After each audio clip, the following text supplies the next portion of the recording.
Sulawesi Tengah dengan ibu kota Palu dikenal dengan keindahan alam dan budayanya. Budaya yang kaya dengan tradisi megalitik di lembah Bada dan suku-suku asli seperti Kaili dan Pamona.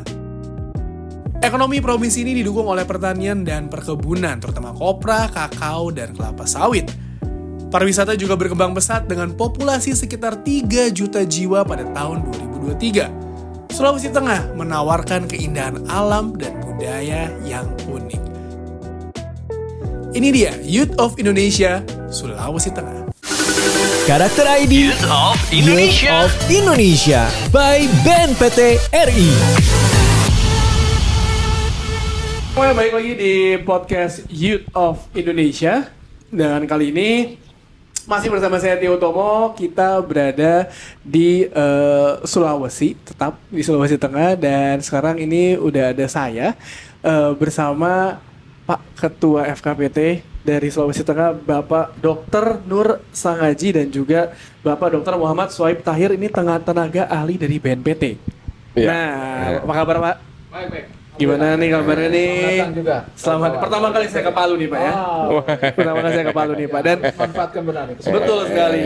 Nah, kalau kita bicara tentang apa ya, Sulawesi Tengah, saya kebetulan alhamdulillah udah ke Manado, Makassar, Kendari juga udah pernah, terus sama ini Gorontalo belum? Gorontalo, Mamuju belum. Jadi ini hampir Sulawesi saya pernah semua, jadi saya melihat keberagamannya yang luar biasa, terus perbedaannya juga apa sih namanya? Luar biasa. Kita bisa bilang kayak inilah Indonesia sesungguhnya gitu. Nah, dalam acara Youth of Indonesia kali ini kan kita memang basisnya pemuda, Pak. Acara pemuda di mana kita tahu di setiap kota akan dicari siapa yang terbaik dalam melestarikan budaya tradisi Indonesia. Nah, saya mulai dari Pak Swaib Tahir dulu deh, Pak. Nah, sebagai tenaga ahli BNPT sebelum saya masuk lebih dalam lagi tentang Sulawesi Tengah kepada Pak Nur. Pak, kalau ngomongin peran pemuda, terus juga kita bisa bilang ada peran pemuda sama peran apa ya, kita bisa bilang tradisi lokal yang bisa kita maksimalkan untuk mencegah terjadinya paham-paham yang mungkin kita tidak inginkan. Itu apakah memang segitu besarnya atau gimana nih Pak? Mungkin Bapak Soalnya sebagai tenaga ahli BNPT bisa menjelaskan nih kepada penonton dan pendengar dari podcast Youth of Indonesia ini Pak. Terima kasih Mas. Ya, jadi memang salah satu program prioritas BNPT ini adalah anak muda. Iya. Jadi bagaimana mengamankan anak-anak muda ini dari paham-paham radikal terorisme. Betul. Tentu kita juga semua sudah maklum ya bahwa anak-anak muda ini adalah masa depan kita. Betul. Masa depan pemimpin negara dan lain-lain sebagainya. Oleh karena itu mereka harus dijaga baik-baik dari paham-paham seperti ini, karena jangan sampai mereka-mereka ini ya nanti di kemudian hari jadi pejabat atau jadi ini, tetapi penyusup. pahamnya paham radikal teroris. Jadi dia nyusup Pak. Itu yang kita khawatirkan. Oleh karena itu pencegahan terhadap paham-paham radikal ekstrim dan lain sebagainya terhadap anak muda itu memang sangat penting, dan itu menjadi prioritas utama BNPT. Nah, sebenarnya fenomena perhatian terhadap anak muda atau target anak-anak muda itu oleh kelompok radikal itu bukan saja sebenarnya di Indonesia ya. Betul. Di mana-mana di dunia ini kelompok-kelompok radikal atau yang kita istilahkan dengan kelompok radikal yang berafiliasi ke agama itu mereka menjadikan anak muda sebagai sasaran. Makanan empuk nih makanan empuk. Kenapa? Karena anak-anak muda itu kan pertama masih labil ya. Mencari jati diri. Mencari jati diri. Kemudian semangatnya tinggi, rela berkorban dan lain-lain sebagainya, sehingga dengan mudah dijadikan sebagai pengantin kalau istilah mereka gitu kan ya, dan mereka tidak banyak pertimbangan gitu kan, tetapi bagaimana dia menjadi top, dikenal dan lain sebagainya kan ya, karena itu mereka jadikan sebagai target kan. Nah, bagaimana dengan budaya lokal gitu kan ya. Memang budaya lokal ini sangat penting sekali ya, penting sekali di dalam membina dan memperkuat resilience anak-anak muda itu. Kenapa? Karena kita misalkan seperti di Indonesia ya, yang terdiri dari berbagai suku, bangsa dan lain-lain sebagainya. Salah satu kelebihan kita ini adalah karena beraneka ragamnya kita ini. Itu dia Pak, betul Pak. Nah, ini yang menjadi sasaran utama juga kelompok-kelompok radikal terkait dengan bagaimana supaya orang-orang ini meninggalkan budaya lokal itu. Kenapa? Karena kalau orang-orang itu memiliki pemahaman yang kuat tentang budaya lokal, itu mereka akan susah dipengaruhi untuk masuk ke dalam kelompok itu. Ya kenapa? Karena seperti kita misalkan di Indonesia, budaya kita misalkan tolong menolong atau suka bersilaturahmi, menghormati orang tua. Betul, Pak. Apalagi namanya macam-macam kegiatan-kegiatan yang terkait dengan budaya lokal kita itu yang sesungguhnya menjadi resilience bagi anak-anak muda untuk tidak terpengaruh ke dalam paham-paham seperti itu. Nah, ini yang mereka jadikan target bagaimana supaya local wisdom itu dianggap sebagai sesuatu yang bid'ah lah atau apalah dan lain-lain sebagainya. Ya, itu emang sering terjadi. Apalagi dulu saya sempat ada pengalaman bahwa beberapa teman saya itu ini Pak, kayak di paham-paham yang mungkin kita bisa bilang yang agak-agak menyimpang, tapi dipancingnya oleh wanita-wanita. Wah, tiba-tiba ada teman lamanya datang ngajakin ketemu gitu, tapi ternyata masukin pelan-pelan paham-paham yang sebenarnya kayak wah ini nggak bener nih gitu. Nah, tapi kalau ngomongin Pak Nur sendiri di Sulawesi Tengah nih, kita tadi saya bilang ini kan Sulawesi ini kan sebenarnya Indonesia, maksudnya banyak banget nih orang keberagaman suku, etnis, agama pun juga banyak. Sebenarnya kita bisa bilang karakteristik dari para pemuda, anak-anak muda di Sulawesi Tengah ini seperti apa sih, Pak? Ya, sebenarnya maaf. Nah, deketin dikit, Pak. Sangat benar sekali, Pak. Karena Sulawesi Tengah ini adalah satu wilayah di Indonesia yang memiliki kekhasan ya. Kekhasan itu sesungguhnya bukan hanya di kekhasan etnik, tapi juga kekhasan biodiversity. Indonesia secara keseluruhan itu dikenal sebagai mega biodiversity dari segi sumber daya alam flora fauna dan sebagainya. Ternyata manusianya juga begitu, dia terikut antara flora fauna dan aspek manusianya. Dan untuk khususnya Sulawesi Tengah itu kan orang juga berkaca kepada tempat di mana dijadikan sebagai ibu kota, yaitu Palu. Palu ini punya satu suku yang bernama suku Kaili. Dalam suku Kaili itu sendiri itu banyak sekali sub etniknya. Yang bahasanya itu juga macam-macam Dan ujungnya semua itu disebutkan dengan kata tidak. Jadi di sini ada Kaili Ledo, itu artinya tidak. Kaili Rai, itu artinya tidak. Kaili Urde, itu artinya tidak. Dan lain-lain masih banyak sekali yang menjadi sangat unik. Tapi di antara perbedaan-perbedaan di samping itu juga dari seluruh Indonesia juga ada di sini ya. Sehingga memang ini harus dipelihara dengan benar untuk menjaga Indonesia. Saya kebetulan pernah dipercayakan sebagai fasilitator untuk Badan PBB, United Nations Development Program.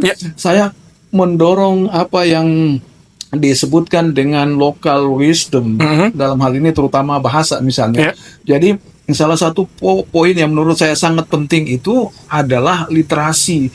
Jadi kalau seluruh orang Indonesia yang datang di suatu daerah itu mengetahui bahasa daerah yang bersangkutan, maka secara filosofi itu dia menjadi ikatan perekat yang sangat luar biasa. Jadi kita akan menemukan anak yang orang tuanya Jawa punya anak yang bisa berbahasa Kaili, anak yang orang tuanya Makassar bisa berbahasa Kaili, dan sebaliknya anak yang orang tuanya Palu bisa berbahasa Jawa. Saya itu adalah salah satu kekuatan bangsa ini yang sangat hebat begitu. Saya percaya bahwa perbedaan itulah yang membuat kita kuat. That's why I told to my wife, I love you because we are different. Ini Bapak lagi ditonton di internet sama ibu nih Pak. Ini memang sengaja kita berbeda begitu. Dan yang poin saya juga yang satunya menurut saya sangat penting itu yang tadi beliau sampaikan tadi itu bagi saya sangat menarik, di mana karakteristik dari pemuda yang labil gitu ya. Tapi ada satu yang juga hebat tapi juga berbahaya, yaitu nekat. Jadi itu punya dua sisi untung dan dua sisi tidak untung. Karena nekatnya maka Indonesia merdeka. Tapi kalau mereka tidak kuat, maka nekatnya itu membuat Indonesia hancur. Betul, Pak. Itu poinnya ya. Iya, karena memang Karakteristik dari anak muda. Iya, orang-orang itu emang sukanya nekat aja, Pak ya. Nekat. Jalanin dulu aja udah. Pikir belakangan, dan itu yang menjadi makanan untuk orang-orang yang ingin memecah belah persatuan Indonesia. Betul. Kan? Makanya dengan adanya kegiatan Youth of Indonesia ini bisa menjadi kayak pengingat lagi. Oh, ternyata kita memiliki tradisi yang tradisi tradisional yang banyak banget. Bahkan Itu luar biasa. Dan ini kan belum dilaksanakan, baru besok. Iya. Tapi melalui diskusi, wawancara dengan guru-guru dan anak-anak sekolah yang juga ada sebagian sedang ada di sini untuk tahap persiapan ini, kita menemukan bahwa rupanya ada penerimaan yang sangat luar biasa. Jadi ada anak-anak kita yang mewarisi budaya lokal, kehebatan kebudayaan kita itu turun temurun. Jadi bagi saya acara kita ini menjadi ajang memfasilitasi agar subur tumbuh jiwa-jiwa. Ya, emang harus seperti itu. Karena kalau kita bisa bilang anak-anak muda ini menjadi dasar atau masa depan bagi Indonesia Pondasi lah. Kita juga saya masih muda sih, Pak. Kita semua masih muda. Kita cuma dewasa. Kita cuma dewasa doang, Pak. Kita masih dewasa. Kita semua masih muda, tapi bener, Pak. Bener, kita masih muda. Kita hanya dewasa, Pak. Betul. Nah, tapi kalau ngomongin kearifan lokal, Pak Nur sendiri udah kebayang apa aja sih yang akan dibawakan nih sama pemuda-pemuda dari Sulawesi Tengah di acara Youth of Indonesia Festival nanti nih, Pak? Ada sedikit ini nggak sih, Pak? Sneak peek gitu, teaser bagi kita yang penasaran ada apa aja sih kesenian yang akan dibawakan nanti, Pak? Itu kan ada seni, ada lagu, ada tarian, gitu ya. Terus ada monolog gitu yang mereka juga sudah siapkan sampai antusiasnya begitu. Kita hanya mewajibkan satu sekolah itu satu cabang. Ternyata ada sekolah yang mengirimkan sampai 3 cabang. Si sekolah, Pak. Si sekolah, Pak. Tapi poin yang kedua dari semua model itu adalah value. Jadi ada nilai yang lahir kan, begitu. Dapat satu cerita dari satu kabupaten di Kabupaten Buol, saya sebutkan saja. Itu mereka bilang bahwa dulu itu kalau di Sungai Buol itu mengalir ada buah-buahan yang jatuh di sampai ke muara itu. Kalau orang yang dapat buah itu, dia belum makan buah itu kalau dia belum tahu siapa pemiliknya. Dan dia ke atas itu. Kita tahu siapa, Pak. Kemudian dia minta izin. Kisah ini lebih hebat dari Bushido yang dipunyai oleh budaya Jepang.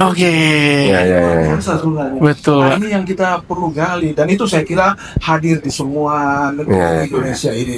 Saya tempat lahir saya di Tidore ya, itu punya budaya kalau tanaman yang sedang berbuah tidak boleh ambil.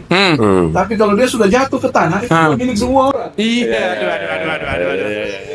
Sebelum jatuh ke tanah itu milik pribadi, kalau udah jatuh ke tanah milik keluarga semuanya, Pak. Makanya ada yang mencoba ambil di tengah sebelum jatuh ke tanah dia ambil. Itu juga salah. Nunggu jatuh dulu berarti kan? Nunggu jatuh dulu. Temannya yang jatuhkan. Digoyang-goyang aja, jatuh baru diambil. Nah, ini kalau tadi ngomong kita balik ke Pak Sepni, Pak, sebagai tenaga ahli BNPT, sebenarnya apa sih sebenarnya faktor-faktor yang ngebuat faktor-faktor yang ngebuat akhirnya nih anak-anak muda ini tuh kan tadi Bapak udah menjelaskan sedikit masih labil, tapi ada nggak sih faktor yang sangat krusial yang mungkin bisa jadi pengingat anak muda, ya lu jangan sampai kayak gini nih biar nggak terjerumus ke paham-paham yang mungkin tidak kita inginkan gitu, Pak. Mungkin salah satu hal yang paling penting itu adalah bagaimana mengetahui pola mereka. Nah, bisa dikasih tahu nih gimana cara pola mereka ini gitu kan ya. Karena kadang kita misalkan di kampus atau di satu komunitas tidak sadar gitu tidak terasa ternyata kita bergabung ke sana gitu tanpa kan kita sadari, tanpa kita sadari sangat soft banget sangat soft banget gitu kan ya. Nah, itulah pentingnya bagaimana menjelaskan ke anak-anak muda ini kan tentang pola perekrutan mereka. Nah, salah satu yang mereka lakukan ini kan adalah misalkan mengadakan sesuatu event-event atau kegiatan-kegiatan yang kelihatannya itu seakan-akan itu kegiatan yang dilakukan oleh seseorang yang open minded gitu kan ya. Ternyata enggak. Pancingan ya, pancingan, itu ya. sehingga orang tertarik gitu kan ya.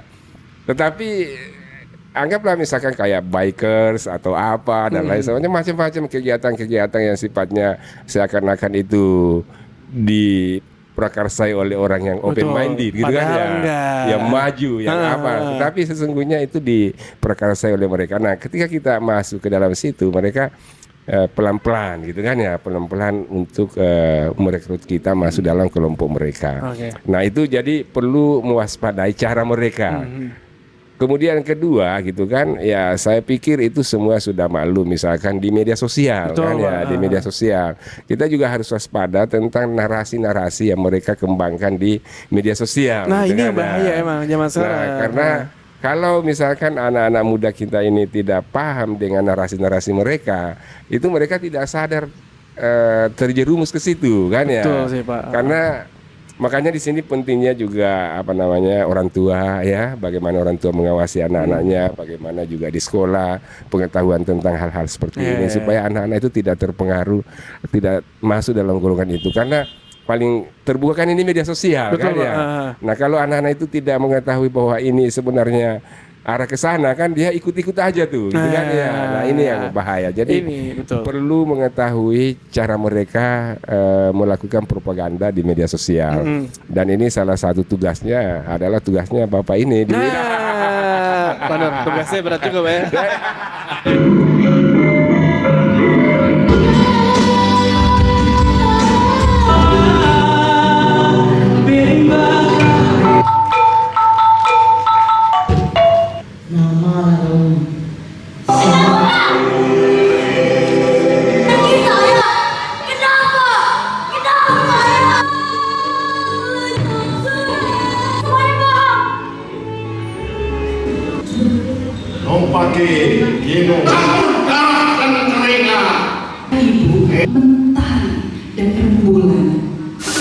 Karakter ID Youth of Indonesia by BNPT RI. Peserta terbaik ketiga untuk Youth of Indonesia tahun 2024 FKPK Palu adalah I love you too. Adalah peserta yang membawakan membawakan pertunjukan dengan bentuk monolog, yaitu dari MTS Muhammadiyah untuk Youth of Indonesia tahun 2024 FKPT Palu adalah peserta yang membawakan pertunjukan tari. Tari banyak ya? Tari. Ini diskusinya yang paling panjang karena ada yang tipis-tipis nih. Alot diskusinya ini, dan kami harus memilih dari sekian banyak yang bagus. Sekali lagi dipilih karena nilainya lengkap, estetikanya terpenuhi, secara teknis terpenuhi. Nah, teknis ini 11-12 sebenarnya sama yang satu lagi, tapi secara narasi membawa esensi lokalitas yang menurut saya nggak ada lawan karena terjadi di Palu. Dan untuk itu peserta terbaik kedua jatuh ke MAN 2 Palu.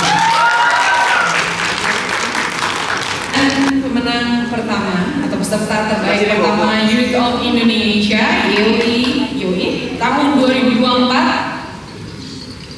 untuk Forum Koordinasi Pencegahan Terorisme Palu adalah kalau disebutkan cuman satu-satunya peserta yang membawakan cabang, tadi katanya tangkai, cabang kesenian yang ini satu-satunya.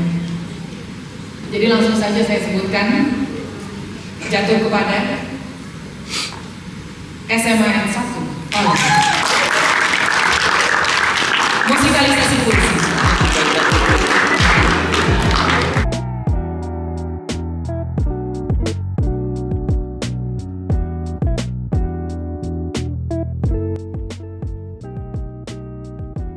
Selamat ya, kamu udah jadi juara 3. Nama kamu siapa? Nama saya Sri Kurnia Deswita Mahmud dari MTS Muhammadiyah Al-Haq. Oke, tadi Sri, tadi kamu membawakan kesenian apa tuh? Maksudnya apa yang kamu perform di depan tadi? Tadi tuh saya membawakan monolog. Jadi tuh saya membawakan monolog karena mungkin kemampuan saya itu di monolog itu. Nah, monolognya temanya tentang apa? Tentang seorang anak, yaitu ayahnya itu teroris. Terus ayahnya bersama keluarga kecilnya itu, dia mengajak keluarga kecilnya untuk ikut bersama ayahnya meninggal. Jadi Afifa ini tidak mau ikut karena Afifa tahu kalau hal tersebut tidak pernah diajarkan di agama manapun. Oke, nah kenapa kamu memutuskan membawa tema itu? Tema itu juga sedikit nyambung dengan acara yang sekarang ini. Halo semuanya, selamat ya sudah menjadi juara 1. Menurut kalian gimana nih acaranya dari Youth of Indonesia kali ini? Kegiatannya sangat bagus karena melibatkan para pelajar. Kegiatannya. Nah, tadi kan kalian tuh menyanyikan sebuah lagu dan instrumennya menarik ya. Itu lagunya lagu apa dan kenapa kalian membawakan lagu itu? Jadi karya yang kita bawakan tadi itu berangkat dari sebuah puisi. Judul puisi pertama itu Tusuk Gigi dan judul puisi kedua itu Daun. Kedua puisi ini ditulis oleh sang penulis legenda Sony Farid Maulana puisinya. Terus kita coba aransemen ke bunyi. Jadinya musikalisasi puisi. Nah, keren. Nah, tadi kan ada apa namanya? Untuk melakukan ini kalian latihannya berapa lama nih? Ada yang mau menjawab lagi? Kita latihan itu sekitar 2 mingguan. 2 mingguan ya latihan. Ada kendala nggak dari latihan ini? Kendalanya hanya di persoalan waktu. Emang kalian nggak satu sekolah atau beda sekolah? Satu sekolah, tapi di tempat-tempat yang berbeda. Karakter ID Youth of Indonesia by BNPT RI. Halo semuanya, apa kabar? Balik lagi di podcast Youth of Indonesia. Dan kali ini gue, Tio, akhirnya bertemu dengan The Legend, The Myth. Gue gak pernah ketemu loh dari tahun lalu kegiatan BNPT. Ada Mbak Putri Ayuni, apa kabar? Lu sibuk banget sih. Hai Mas Tio. Gue cuma menyapa lu di layar kaca tuh. Ya, aku juga cuma lihat di grup doang. Gak ketemu nih. Baru ketemu sekarang. Akhirnya sekarang ketemu kan ya? Ketemu. Ini berarti kegiatan Youth of Indonesia keberapa buat Mbak Putri? Kedua. Yang pertama berarti tuh di mana waktu itu? Bengkulu waktu itu ya. Di Bengkulu sama yang sekarang di Sulawesi Tengah atau di Palu. Ada perbedaan? Beda banget. Dan seperti seyogyanya Indonesia ya, semuanya itu beda-beda. Ini membuktikan bahwa ini beda-beda banget. Briefnya sama, hasilnya beda. Nah, kenapa? Karena interpretasi soal keberagaman kan memang beragam. Betul. Terus kekayaan tiap daerah tuh emang beda-beda. Meskipun kita bisa lihat kalau waktu kemarin banyak tarian. Kalau di sini ada tarian, ada monolog, ada puisi, ada musikalisasi puisi, ada apa lagi kita? Tari. Jadi memang apa ya? Kita bisa bilang ini, Mbak. Set the bar-nya lumayan tinggi berarti setiap kota ya, ini beda-beda ya. Iya lagi. Nanti selamat pusing ya juri nasional ya. Karena ada ini tadi yang menarik itu yang monolog yang juara 3. Menurut gua tuh si Sri ya namanya tadi ya, si Sri. Itu keren banget sih, maksudnya gue kayak ini kenapa dia marah-marah, ya kan? Ini kenapa dia marah-marah lagi? Tolong dong ini. Marah-marah. Ya kan saya sebagai orang awam ya, sebagai orang awam ya, sebagai warga setempat gitu yang mungkin tidak terlalu paham sama art sih ya kan, walaupun saya selalu bilang wah mereka art banget kalau ngelihat lukisan, wah ini art deco nih, walau nggak tahu artinya apaan. Wow. Nggak, tapi yang juara 3 itu salah satu alasan utamanya apa Mbak Putri? Narasinya. Nomor 1 narasi, dan itu nggak ada lawan ya kalau menurutku. Dia tadi ceritanya juga bilang yang dia tuh orang tuanya mengajak keluarganya untuk membunuh diri ya kan? Iya, betul. Seperti yang kita tahu, ini berat banget sebenarnya untuk menentukan siapa peserta terbaik di hari ini, gitu. Dan demikian pula dengan di tempat-tempat lain, di misalnya lain, karena kita punya 3 aspek yang kita harus omongin terus-menerus. Bahwa untuk menentukan pemenangnya ada aspek estetika, aspek teknis, sama aspek narasi. Tapi kita unggul di satu aspek, jadi 30%, 40% itu ada di narasi. Kenapa sih kita harus mengunggulkan narasi? Karena sulit banget menilai seni tuh, menurutku sulit. Seni tuh nggak bisa dinilai karena udah masuk ke taste. Jadi kalau bentuk performance-nya macem-macem, makin banyak lagi faktor penilaiannya.